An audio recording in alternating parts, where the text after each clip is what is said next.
গাছগুলো জল দিতে হবে। তুমি জল টল দাও না বোধহয় না? আমি না ওই অর্গানিক যে ফার্টিলাইজার তৈরি করেছি সবজি দিয়ে, ওই জলের বোতলটা নিয়ে এসো, আর একটা জলের বোতল নিয়ে এসো, মিশাতে হবে, যার মধ্যে ঢালবো ওটাও নিয়ে এসো।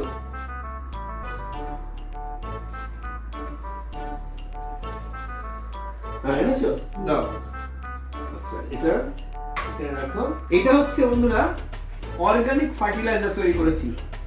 আমি নাকি বলেছি যখন সবজি কাটবে, সবজি কাটলে সবজির যে চোকরা টোকরা থাকে, ছালটাল থাকে, সেগুলো বোতল মতো করেছি, জল দিয়ে প্রায় 1 থেকে 1.5 মাস পচাতে হয়। তো এই আরো বেশি সময় হয়ে গেছে, এটাকে একটু ভালো করে ঝাঁকিয়ে নেবো, গন্ধ বেরোবে কিন্তু। সবাইকে ডাকো এসে গন্ধটা শুকে যাক। হ্যাঁ এবার এতে মোটামুটি একটু দেবো, মোটামুটি হাফ কাপ মতো দিয়ে দেবো জল দিয়ে। ও গন্ধ বেরোবে, একটু সহ্য করতে হবে, বেশিক্ষণ থাকবে না। সেরাম কোনো গন্ধ না, ঠিক আছে, হালকা। আমি কাছে যেতেই চাই না। তোমরা বন্ধুরা এতে মগ বা বালতিতে মিশাতে পারো, তাহলে জলটা পরিমাণটা বেশি দিতে হবে।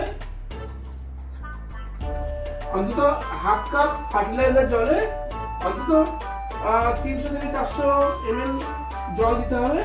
একটু বেশি হলে অসুবিধা নেই, এই দিয়ে দিলাম। এতে কি হয়, গাছের ফলন ভালো হয়, মানে ফুল ভালো হবে, গাছের পুষ্টি হবে, এবং গাছের পাতা খুব সবুজ হবে, বড় বড় গাছ হবে, আর গাছের খাদ্যের কোনো অভাব হবে না। তোমরা কিন্তু ঘরে বসে করতে পারো, একদম রাসায়নিক নয়, পুরো জৈব সার এটা। আর ওর গাছগুলো দেখিয়ে দিই, দেখো এতদিন ধরে এই করেছে, দেখো তোমাদেরও একটু দেখাই। এই দেখো এই সব দিয়ে দিয়ে একটু অন্ধকার হতে চলেছে, এখন তো শীতকাল, তাড়াতাড়ি অন্ধকার হয়ে যায়, তাই আমি যতটা পারছি দেখো দেখাচ্ছি তোমাদের। আর আরেকটা জায়গায়ও আছে ও ঘরে, সেগুলো আমি আবার পরে দেখাবো পরবর্তীতে। এই দেখো কি সুন্দর লকলকে পাতা হয়েছে, সবুজ। যাদের ঘরে জায়গা নেই তারাও কিন্তু এইভাবে করতে পারো।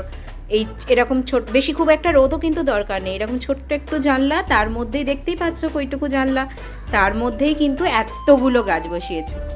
এই দেখো ও একটা সাইড আবার খুলে দিল তোমাদের জন্য, এই দেখো ওই সাইডটা দেখালাম, এবার এই সাইডটা দেখাচ্ছে। আর তোমাদের ঘরে কি গাছ লাগিয়েছো অবশ্যই জানিও, কেমন লাগলো ভিডিওটা সেটাও জানিও।